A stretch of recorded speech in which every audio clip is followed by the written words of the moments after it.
probably still the same challenge for them, and particularly for that younger market.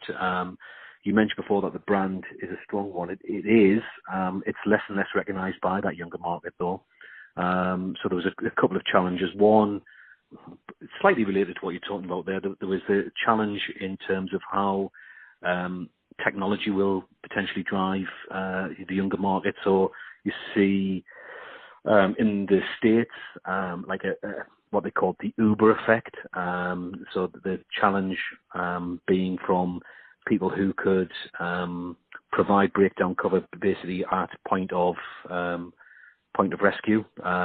So if you were to break down an open app and people would just bid for your business. So that was a challenge which was seen as a bit of a horizon risk, and that's something that has happened in the States. It hasn't materialised yet. I know there are some apps over here that can do that for you. But I understand in the States, the whole model is if your car breaks down, a lorry comes and picks your cars up and takes it to a garage. There's no fixing by the road, because again, I look at, why does a car break down 2/3 of the time? It's battery, it's tyres, you've locked your keys in.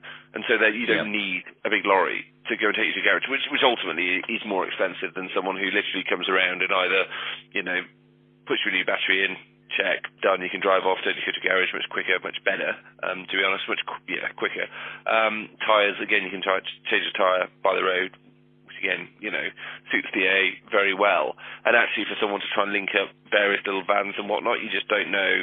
I mean, again, is that a model that would really work versus the A? It just seems like the A and the RSC have just got such critical mass in the UK and again, it's obviously a smaller territory than the US, that whole Uber effect on that. And equally, I mean, I'm going to be honest here. I just don't think Uber's a very good business. I think it's a great for the consumer, but as a business, I think it's a bit shit because anyone else can come up with a similar thing. And again, I just think they're going to be massively whacked on employment law at some point, which seems to be the case. They don't make any money. And again, there's a whole skepticism on that, and it seems that it's very easy to build a critical mass around one particular area. But if you're covering the whole of the UK, it's very, very hard. I think. Mm-hmm.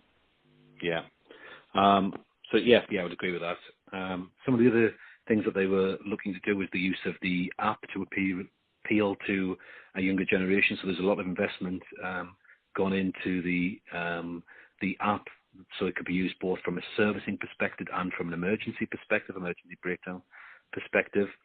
The first price, so access or entry price for roadside rescue, that again was always a hot potato. That was something which you were always watching to see what the RAC did, and if somebody moved in the market either £5 up or down, the AA or vice versa were always quick to respond to that. So it was always focused on the RAC rather than green flag. And then other things in terms of entry to market, things like reducing the coverage available. So again, reducing the price, but also reducing the cover. So there was a product launch which would have limited breakdown cover available. So you'd be able to claim, and I can't remember the exact number, it was either once or twice in a year for a fixed price or a product with an excess on as well. So again, it was just trying to get people in on that first year. So it was all based on the product and price. I didn't see a lot of specific marketing activity to the younger generation. There was always a lot of talk around how you would do that cradle to grave customer experience piece, where the new customer would come out of, say, the driving school, and automatically you're tapping into that customer from an insurance and a roadside rescue perspective.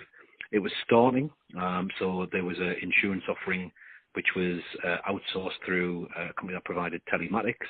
So that was available for new customers or new drivers, I should say.